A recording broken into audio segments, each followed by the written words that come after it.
pelo sinal da Santa Cruz, livrai-nos Deus, nosso Senhor, dos nossos inimigos, em nome do Pai, do Filho e do Espírito Santo. Amém. Evangelho de São Lucas, capítulo 13, versículos do 10 ao 17.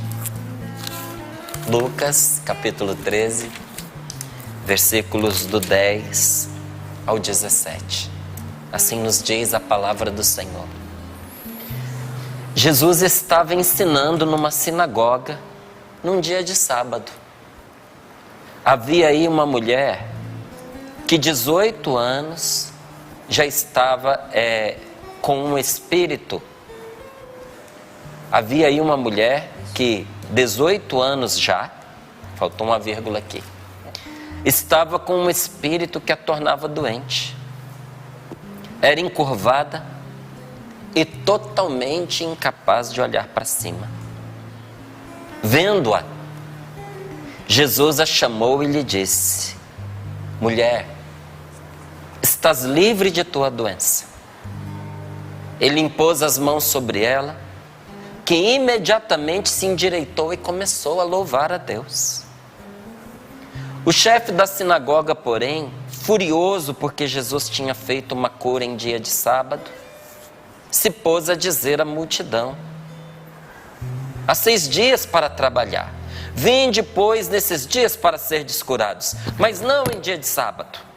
O Senhor respondeu-lhe: hipócritas, não solta cada um de vós seu boi ou jumento do curral para dar-lhe de beber, mesmo que seja um dia de sábado? Esta filha de Abraão, que Satanás amarrou durante 18 anos, não devia ser libertada dessa prisão, mesmo em dia de sábado? Essa resposta envergonhou todos os inimigos de Jesus. E a multidão inteira se alegrava com as maravilhas que fazia.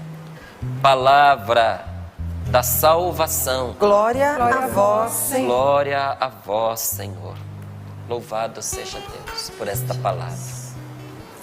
Jesus estava ensinando numa sinagoga, num dia de sábado, e você que conhece aí pelo menos um pouquinho da Bíblia, né? Eu sei que tem gente que conhece bastante, mas quem conhece pelo menos um pouquinho da Bíblia sabe que no Antigo Testamento havia uma lei que proibia trabalhar em dia de sábado. Na verdade, essa lei veio, não foi para obrigar as pessoas a um castigo. Hoje é o dia da inutilidade, você não pode fazer nada. Não. Essa lei veio para assegurar que a pessoa tivesse descanso. Porque às vezes para assegurar um direito você tem que pôr uma lei. Senão tem sempre um esperto que vai fazer a pessoa trabalhar. Hoje, quando você vai lá na Terra Santa, você vê tanto essa lei quanto a esperteza acontecendo para burlar a lei. Essa lei ainda vigora lá na Terra Santa, vigora. Os judeus, principalmente aqueles mais ortodoxos, No mundo inteiro. eles não trabalham de jeito nenhum no dia de sábado. Só que é interessante porque na Terra Santa você tem muçulmano, você tem cristão e você tem judeu. O dia santo dos cristãos é o domingo. O dia santo dos judeus é o sábado. E o dia santo dos muçulmanos é a sexta-feira.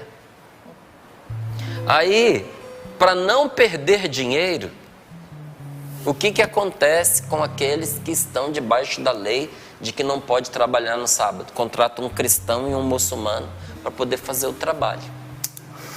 Você entende? Então, imagine se não tivesse a lei, não é? Aí a lei é levada ao extremo, não é? Tá certo que também é uma maneira de dizer, mas é um extremo. Você chega lá no sábado, o elevador para em todos os andares. O dia que você for na Terra Santa, no sábado, você vai descobrir isso. Você vai entrar no elevador, você vai falar assim, teve criança que apertou todos os botões. Não, é porque o elevador é programado para parar em cada andar, porque no sábado não trabalha, então você não pode apertar o botão. Né? Então você vê, aquilo que era para favorecer o ser humano, para ele ter descanso, para ele encontrar família, para ele encontrar os amigos, para ele rezar. Esse dia da semana que foi dado e que Jesus levou à perfeição. Por que que nós descansamos e celebramos e rezamos no domingo? Porque assim como nosso Senhor levou à perfeição a lei, o dia sagrado por excelência para nós cristãos é o dia o oitavo dia, o dia sem ocaso, a ressurreição do Senhor. Por que que vocês cristãos celebram no domingo o dia do descanso? Porque o Senhor ressuscitou, aleluia! Não é? Aí pode ser que alguém diga assim, mas aí não vale a lei no Antigo Testamento, né? Não, é claro que ela vale. O descanso está preservado. Se você contar de domingo a domingo, dá 7 também, não é? É um 7º dia, é um dia do descanso. Não é? Mas os cristãos, desde os primeiros séculos, entenderam que o Senhor tinha aperfeiçoado isso. E por isso olhavam e celebravam no domingo. Não é? Mas será que tem isso? Parece que está desdizendo a palavra de Deus. Não, existem leis do Antigo Testamento que Jesus não negou, mas levou à perfeição. Esses dias aí eu citei uma delas. Qual foi? Está escrito no Antigo Testamento: olho por olho, dente por dente. Não é? E para que existia essa lei? Para que ninguém passasse da medida. Se a pessoa te feriu no olho, você não pode matar a pessoa por causa disso. Então, punha-se um limite à violência. No máximo, olho por olho. Qual era o melhor? Perdoe. Mas se a pessoa não tinha condições de perdoar, pelo menos por lei, ela não podia passar do limite. Aí vem Jesus e diz: está escrito, aprendeste, olho por olho, dente por dente. Eu, porém, vos digo, amai vossos inimigos. Orai pelos que vos perseguem. Se alguém vos bate numa face, ofereça também a outra. Dê uma chance para a pessoa. Acredite no ser humano. É isso que Jesus está nos ensinando. Mas enfim, havia uma lei que dizia: no sábado você não pode fazer nada. E Jesus, ensinando na sinagoga num dia de sábado, porque orar podia, tá? Havia ali uma mulher que há 18 anos estava com um espírito que a tornava doente. Era encurvada e totalmente incapaz de olhar para cima. Gente, essa mulher era incapaz de levantar a cabeça. Fisicamente.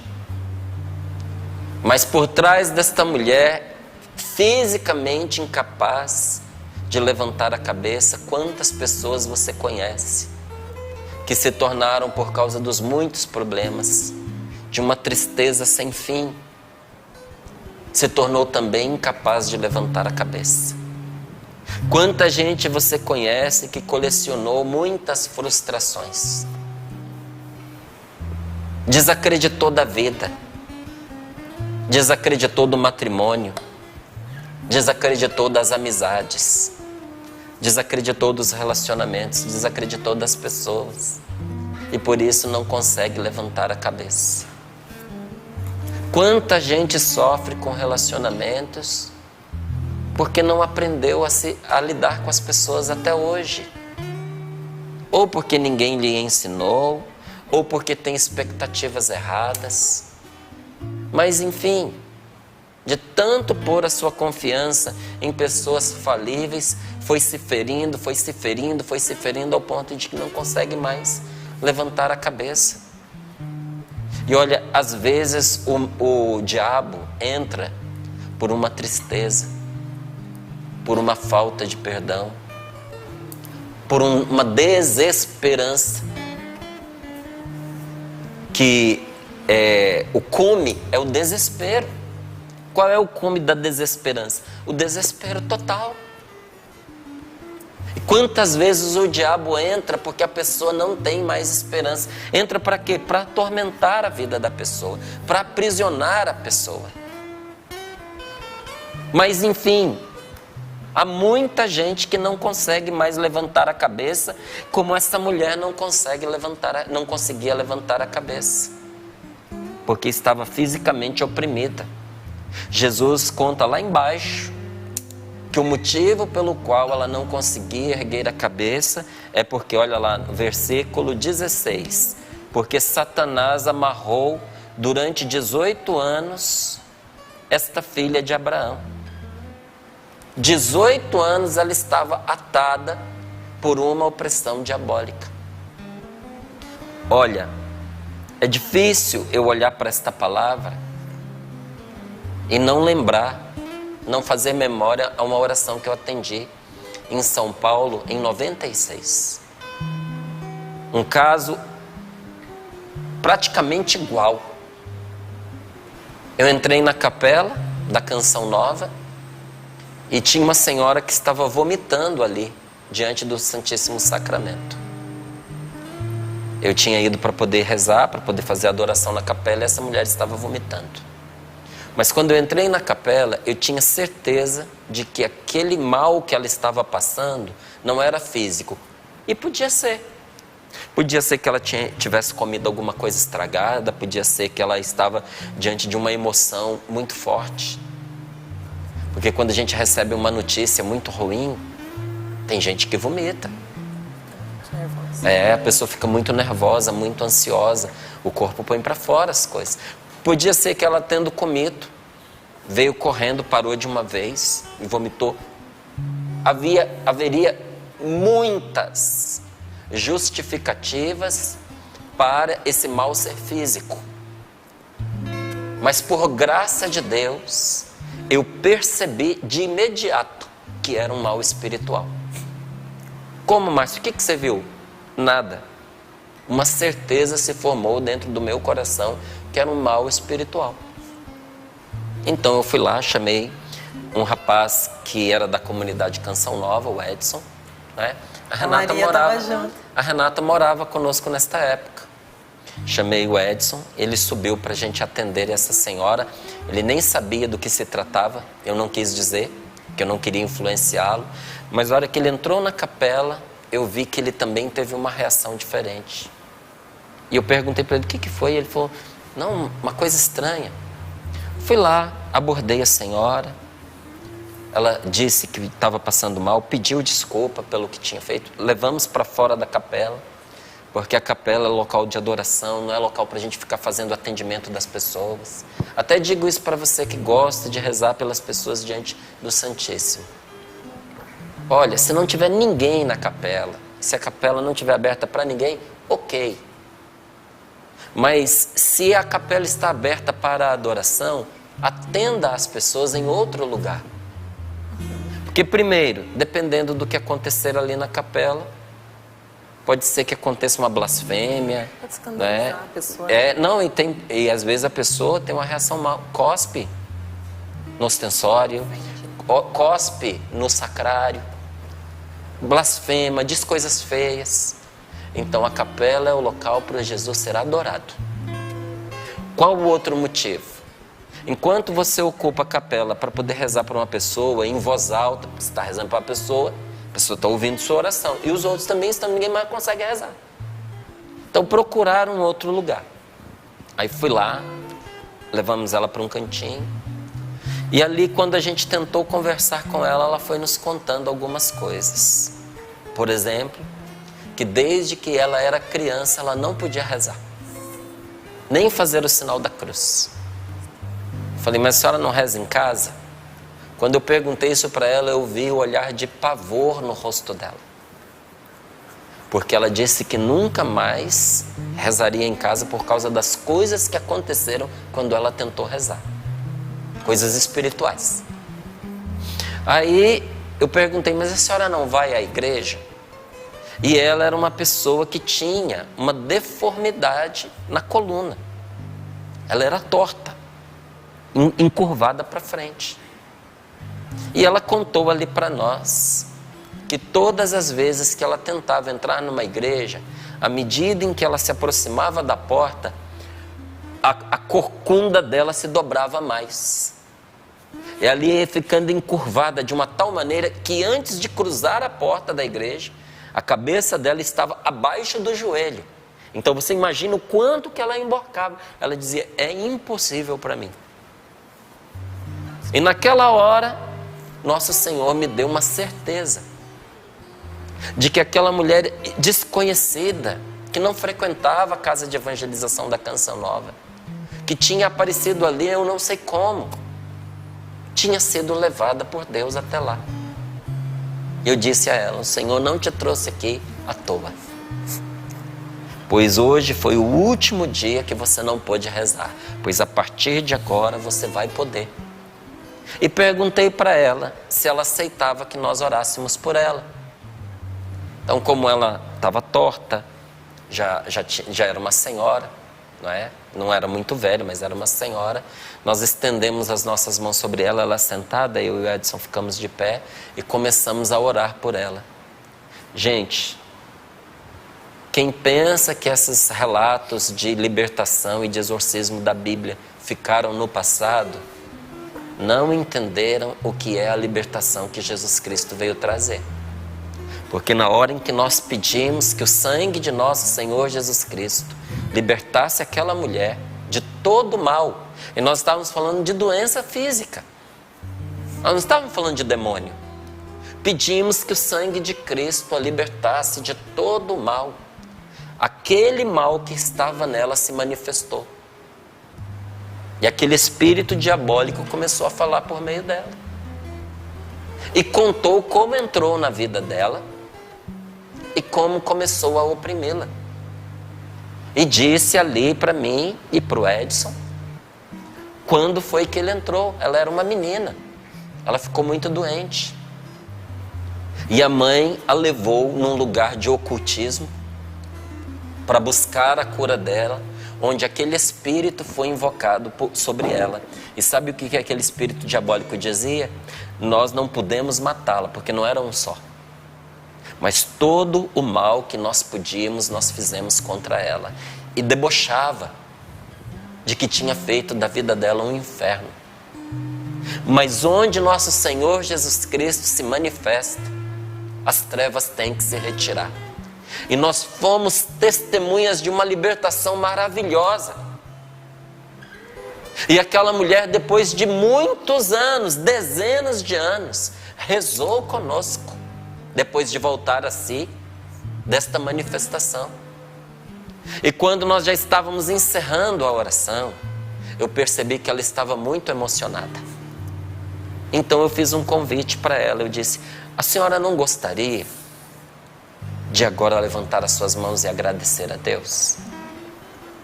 Já que a senhora sentiu tão vivamente a presença dele e o amor dele, porque ela disse que tinha sentido.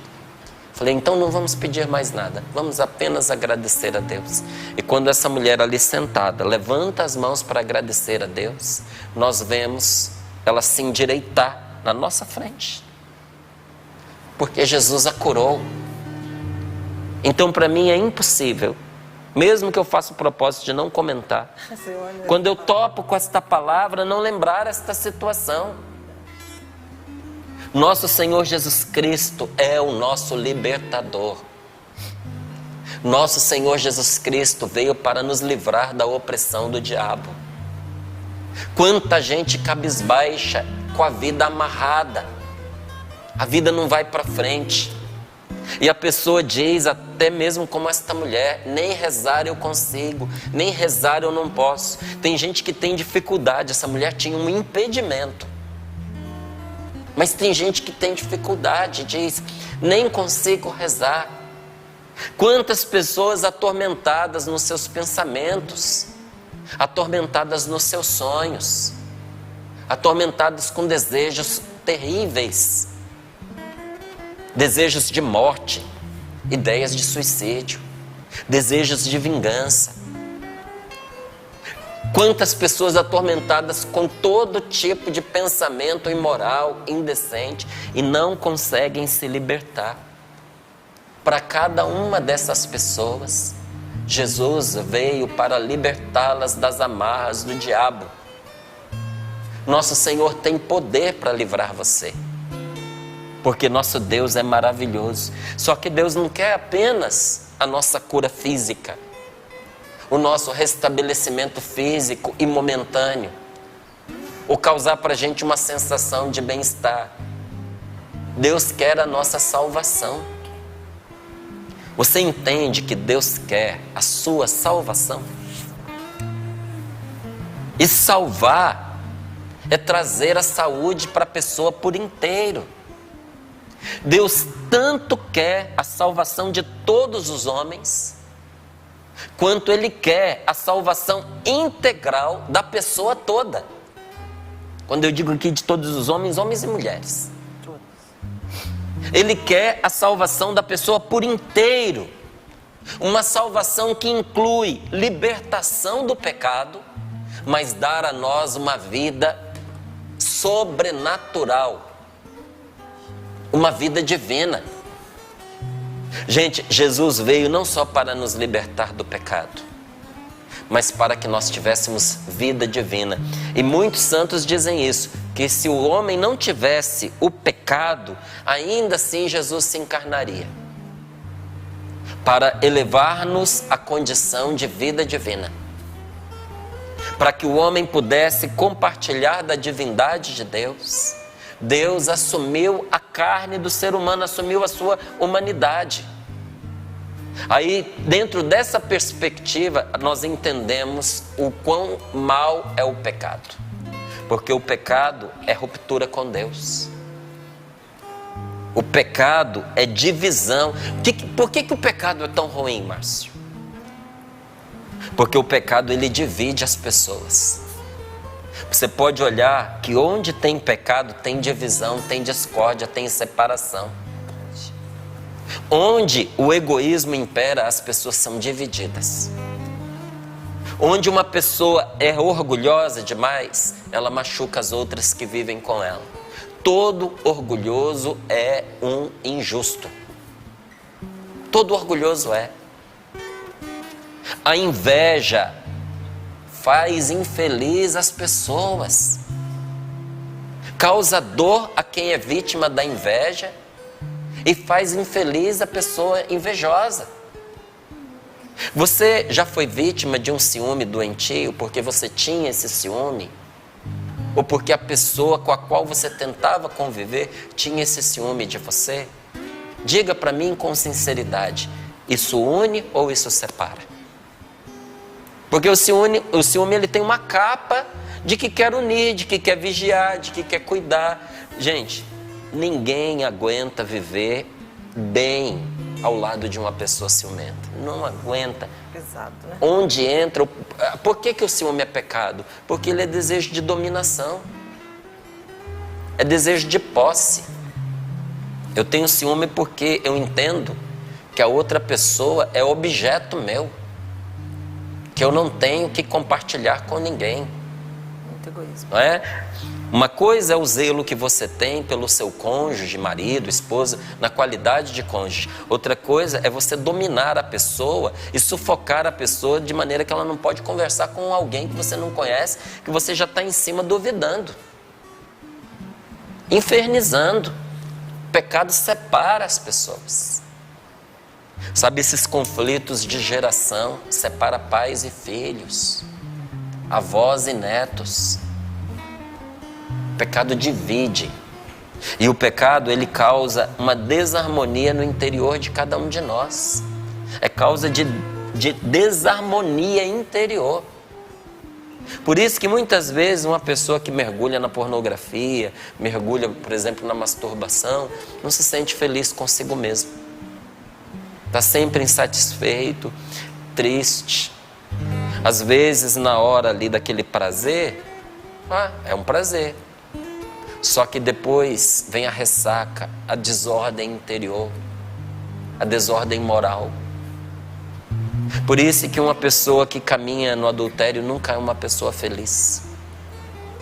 Por isso uma pessoa que conquista o que conquista através da corrupção nunca tem paz, porque o pecado gera desordem dentro da gente. E se você está abalado interiormente, não fica difícil você se tornar uma pessoa cabisbaixa, deprimida, entristecida. O mal entra por aí e oprime a pessoa, não é? Pecado é a causa de todos os males neste mundo. Ele é a raiz de todos os males. Por isso, a salvação oferecida por Deus através de Jesus ataca diretamente a raiz do problema. Nos liberta do pecado. Olha que interessante. Jesus, para curar as pessoas, precisou libertá-las do pecado. Tanto que ele termina algumas curas e ele diz o seguinte para a pessoa: vai em paz e não peques mais. Não peques mais para que não te aconteça coisa pior. Ele sabe que do nosso pecado brota doença para a nossa vida. Então, se em algum momento você achou que as coisas que aconteciam na sua vida de mal aconteciam porque Deus estava hostilizado contra você, com raiva de você, porque Deus se ira contra a sua pessoa, você está enganado. Nesse momento de angústia e dor que você enfrenta, Deus não é a pessoa que causou o seu sofrimento. É aquele que está do seu lado para ajudar você a enfrentar e ultrapassar esse sofrimento, que sem ele vai se tornar difícil para você. Ou talvez até impossível para você. Deus é seu aliado, é seu companheiro. Mas Márcio, por que Deus não evitou que esse mal se abatesse sobre mim, sobre a minha casa, sobre a minha mulher, sobre os meus filhos? Porque nesta vida existem leis que, se a gente contrariar, nós vamos colher os frutos. É uma lei natural, para que dela a gente possa tirar o melhor para a nossa vida. Só que se você salta de um precipício, não adianta você dizer assim: por que Deus não me segurou? Porque eu sou uma pessoa de Deus. Você saltou do precipício. Você vai se esborrachar no chão. Não tem nada a ver com Deus. Tem a ver com a escolha que você fez. Por isso que quando a gente bebe e vai para trás do volante de um carro e acontece um acidente, não foi Deus quem provocou o acidente. Foi a pessoa alcoolizada atrás do volante, que não tinha condições de dirigir. Ah, Deus podia ter livrado. Deus tenta muitas vezes, colocando na cabeça da gente o que é certo de fazer, colocando alguém para nos aconselhar para que a gente não faça o errado. Mas existe algo na nossa vida chamado liberdade. E se com a sua liberdade você se determinar a fazer o errado, Deus vai respeitar você. Porque o amor respeita. Eu já vi casamentos terminarem porque um dos dois decidiu. E o outro teve que respeitar, inclusive porque ama. Vou fazer o quê? Vou matar a pessoa? Vou abrir a cabeça da pessoa com o machado e colocar lá dentro que ela não pode ir embora? Vou prender a pessoa num quarto e jogar a chave fora? Vou amarrar o pescoço dela no pé da mesa? Não tem como. Às vezes, quando você ama, você precisa respeitar a escolha da pessoa. Olha, quantos pais sofrem com a escolha errada, equivocada dos seus filhos, inclusive sabendo que lá na frente esses filhos vão colher frutos terríveis. Vão colher, gente, frutos terríveis pelas escolhas erradas que fazem. Mas você, como pai, o que você vai fazer? Vai matar? Você vai ter que respeitar. Vai ter que dizer: eu aceito você, apesar da escolha que você fez. Não aprovo a sua escolha, mas te amo e estarei aqui para te apoiar quando você tiver necessidade. Seu pai está aqui, sua mãe está aqui. Agora, meu amigo, cuide dos seus filhos enquanto eles são pequenos. Eduque os seus filhos, porque se você quiser ser o coleguinha do seu filho, o mundo vai fazer o papel que era seu, de pai e de mãe. E o pior,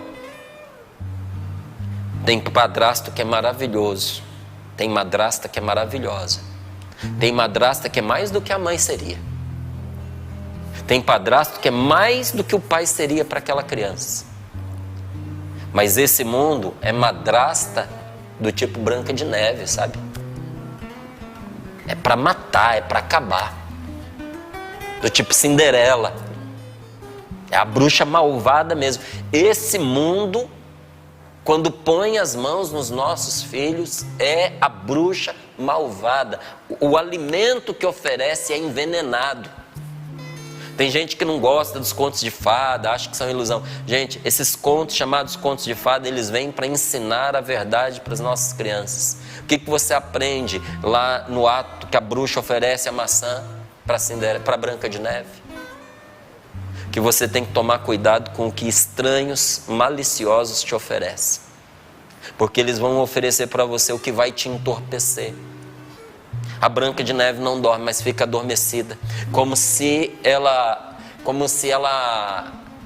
tivesse morta. Não morreu, mas é como se tivesse. Eduque os seus filhos desde pequeno para aquilo que é certo. Como é que eu vou saber, Márcio, o que é certo e o que é errado? Você tem um pai que te ama e te ensina, que é a palavra de Deus. Deus deu a você um caminho. Agora, a gente renuncia aos caminhos de Deus, dizendo que isso não combina com os tempos que nós vivemos. Nós dizemos que a palavra, achamos ou nos comportamos como se a palavra de Deus ela fosse algo fora de moda. Então, não reclame dos resultados na sua vida. Escolhas. Não reclame dos frutos que você vai colher. Se você não educar, não chorar na hora de educar o seu filho, muitas vezes pondo limites que você até não gostaria de pôr, porque você gostaria de sempre agradar o seu filho, você vai chorar lá na frente. Porque esse mundo não tem dó de despedaçar as pessoas que nós amamos. Ensine os seus filhos a se defenderem. Emocionalmente, espiritualmente. E você também aprenda. Porque Deus não é o seu adversário. O demônio é. Deus não. Deus está em paz com você. Olha, o efeito principal da morte e ressurreição de Jesus é reconciliar. Por que Jesus derramou o seu sangue na cruz? Porque quando rezando por aquela mulher, nós clamamos o sangue de Jesus sobre ela e o mal que estava nela reagiu. Porque o sangue de nosso Senhor Jesus Cristo nos liberta das garras do pecado. O pecado sufoca a esperança. O pecado nos torna alguém sem Deus. Gente, a coisa mais triste nesse mundo é uma pessoa ser sem Deus. Eu não tenho raiva, eu não tenho ressentimento, eu não tenho hostilidade a uma pessoa que não acredita em Deus. Não tenho, eu tenho dó. Eu tenho compaixão. Porque a minha vida um dia já teve Deus em segundo plano e não em primeiro. Eu não era um sem Deus, mas Deus não era a razão da minha vida. Pergunta para mim se eu tenho saudades desta época. De jeito nenhum. Eu tenho compaixão de uma pessoa que não tem Deus. Eu rezo a Deus por esta pessoa, porque ela precisa mais do que todos de ajuda. E o que o pecado faz comigo? Mesmo a gente acreditando em nosso Senhor, nós passamos a viver como se não fôssemos de Deus. Nós nos tornamos um sem Deus à custa do nosso pecado. Aí vem Jesus, aniquila o nosso pecado e nos une a Deus. Em Jesus, a humanidade e a divindade estão unidas para sempre. Então, quando São Paulo diz lá na primeira carta aos Coríntios, no capítulo 15, no versículo 3, que Cristo morreu por nossos pecados, o que Paulo quer dizer é que os nossos pecados foram abolidos em Cristo. Não é simplesmente que os nossos pecados mataram a Cristo,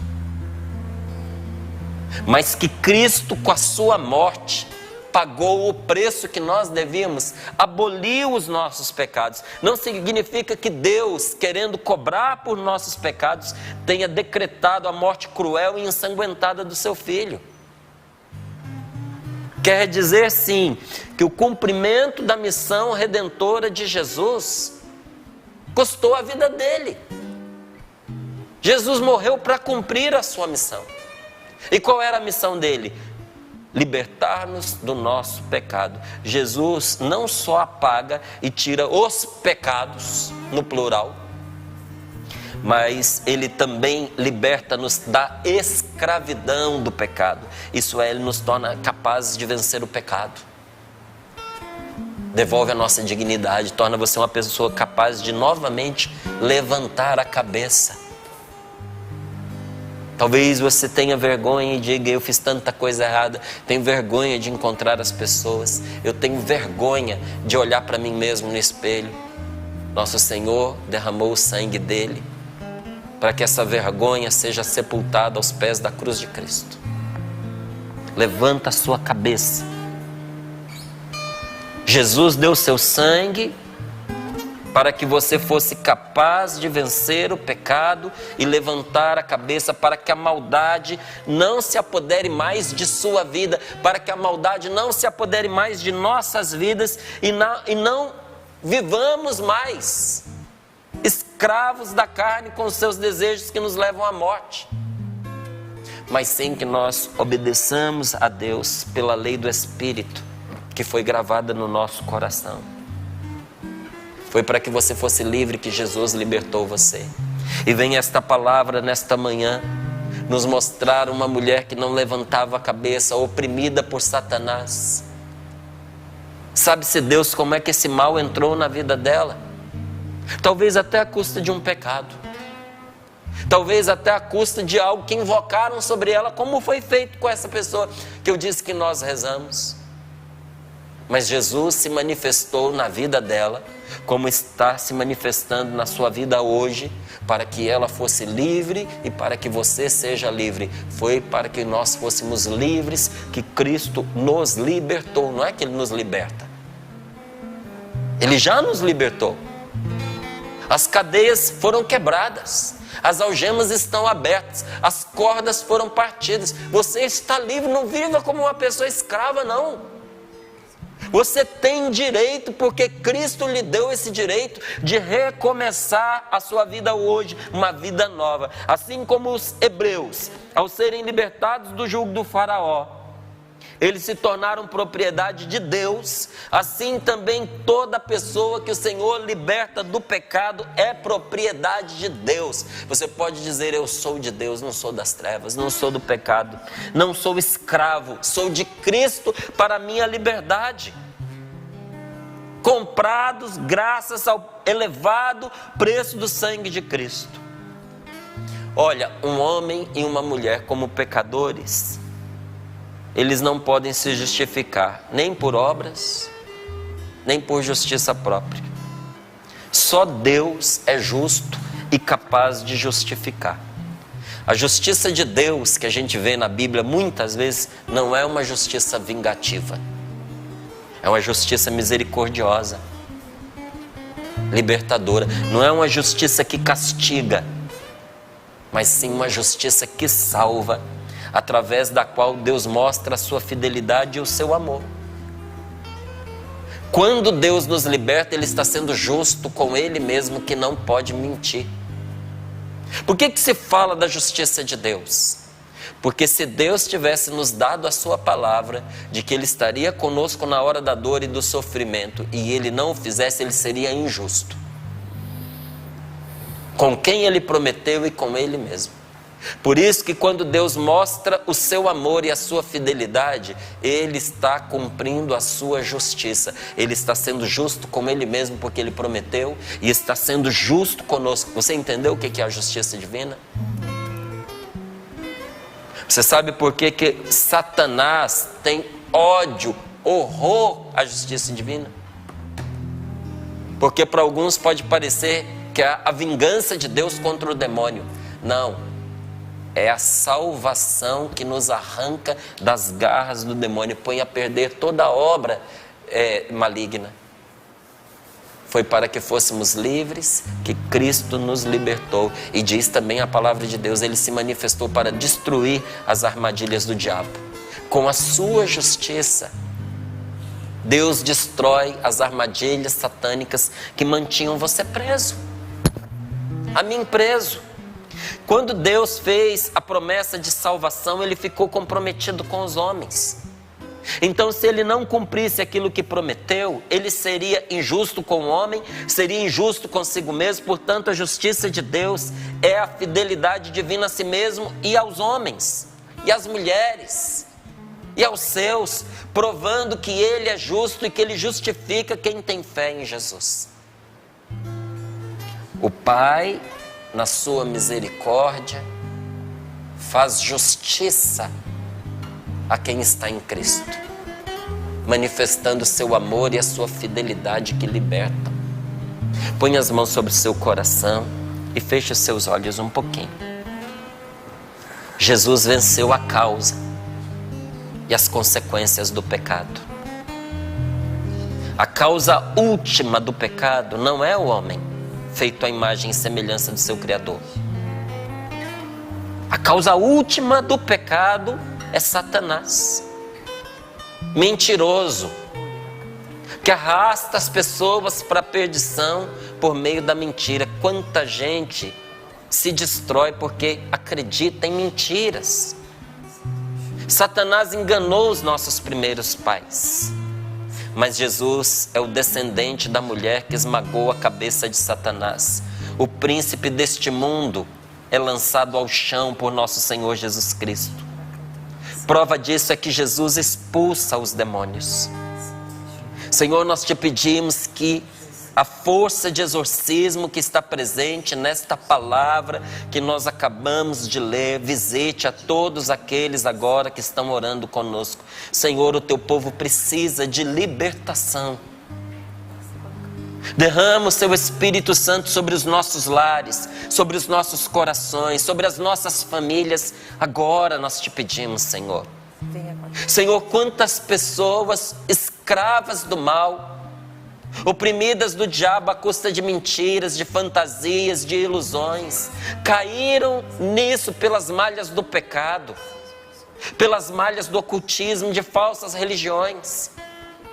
Senhor, nós te pedimos, liberta o teu povo, abre os olhos dos teus filhos e das tuas filhas para entender que o Senhor os ama e que o Senhor é em seu favor. O afastamento de Deus, que é fonte de vida, trouxe uma terrível consequência sobre nós, imediata, que é a morte. Mas ao morrer na cruz, Jesus não só tira o pecado, mas ele anula todas as suas consequências. Por isso eu quero te dizer nesta manhã, meu irmão, quero dizer a você, minha irmã, não pesa sobre você nenhuma condenação mais, se você está em Jesus Cristo. Para quem está em Cristo, não há condenação. Para aqueles que creem em Jesus, já não há morte, enfermidade, tristeza, angústia, avareza, desejos desordenados, gana por riquezas, inseguranças, ignorância, foram vencidos na cruz de Cristo Jesus. Com as mãos sobre o seu peito, se você pode, diga: o Filho de Deus me deu a vida. Filho de Deus me deu a vida. Porque quem tem Jesus tem a vida e nada mais lhe falta. Quem tem a vida e nada mais. Quem tem Jesus, quem tem o Filho de Deus tem a vida e nada mais lhe falta. Jesus é o único realmente necessário nesta vida. Porque quem o vê ou com ele se encontra, vê Deus. Vê Deus. E com Deus se encontra. E com Deus se encontra. Peça a Jesus que dê a você essa nova vida agora. Essa nova vida, Jesus. Porque a vida nova não é você saber muitas coisas, como Nicodemos um dia queria saber. Nicodemos era doutor, mas não tinha feito a experiência de uma nova vida. A vida nova não é simplesmente um saber intelectual. É um novo nascimento. É nascer de novo para Deus. É um renascer que vem do alto e que consiste em começar a viver as primícias do céu aqui na terra desde agora. Aqueles que querem isso, digam para Jesus agora: Senhor, eu quero viver algo do céu já agora. Do céu já agora. Derrama sobre mim teu Santo Espírito e dá-me esta graça, Senhor. Dai-nos essa graça, Senhor. Dai-nos essa graça. Senhor Jesus. O André vai preparar o nosso coração agora para esse momento que já se iniciou com a pregação da palavra de libertação. Você que já está neste processo, percebe aí na sua casa, na sua vida. O Senhor agora acalma o seu coração, porque é a graça dele chegando. É verdade. Então você não precisa ter receios, pelo contrário, com o coração com sede, determinado, escute o Senhor que vos fala. É Ele que vai falar ao seu coração. Ele já está falando através da sua palavra. Ele já foi fazendo com que a sua memória se recordasse de situações concretas em que você se envolveu com ocultismo, com situações que não têm nada a ver com você, com a sua criação. Até mesmo você que tem a sua família, nas raízes da sua família, essa questão do ocultismo, você agora vai dizer: eu renuncio, Senhor, no teu nome, Jesus, a toda a raiz de ocultismo e de todas as práticas que não têm a ver com a minha vida cristã. Eu renuncio no nome de Jesus. Obrigada, Senhor, porque o Senhor, quando nos reúne, o Senhor quer nos libertar. É verdade.